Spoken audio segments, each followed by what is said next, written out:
গণেশ পুজোর আগের দিন বিকেল বেলায় আমি গেলাম গ্রাউন্ড ফ্লোরেতে কিছু টুকটাক কাজ করতে। তা সেখানে গিয়ে দেখলাম যে ফ্ল্যাটের এক কাকু স্ত্রীটা বানিয়ে রেখেছে, আর আমার কাজ ছিল এই আলপনাটাকে কালার করা। তো আমি এটাকে কালার করতে বসে পড়লাম।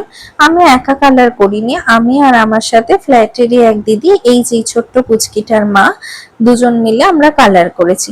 আর পুচকিটা বাড়ি ছিল না তখন, তারপর যখন এসেছে, এসে ওর কি বায়না কিনা ওকে কালার করতে দিতে হবে, কিন্তু ও আসার আগেই আমরা সব কমপ্লিট করে ফেলেছি। তাই আমি আর কি ওকে বললাম যে একটু তো কালার কর। ও রঙের উপরেই আবার রং করছে।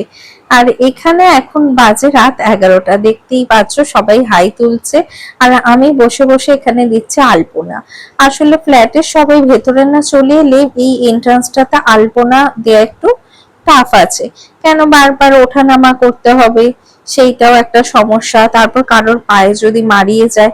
আর এখানে দেখো ফ্ল্যাটের সব দাদারা, আমার বর, কাকু, জেঠু সবাই মিলে এই যে ঠাকুরের বসার স্থানটাকে খুব সুন্দর করে সাজিয়ে ফেলেছে।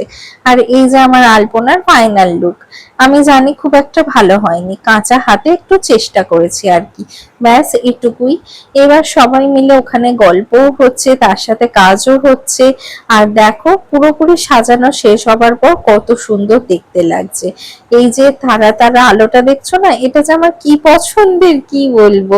আমি সারা পুজো ওটা আমার বারান্দাতে লাগিয়ে রাখি, আমার খুব ভালো লাগে ওটা। আর এখানে ঠাকুরকে বসিয়ে দেওয়া হয়েছে। ঠাকুর বসানোর পর কিছুটা জায়গা একটু ফাঁকা লাগছিল বলে কাকু পেপার কাটিং করে করে লাগাচ্ছিল। ব্যাস এই হচ্ছে আমাদের গণেশ পুজোর ফাইনাল লুক। বাকি গল্প তো পরের ব্লগে আনছি, চলো টাটা।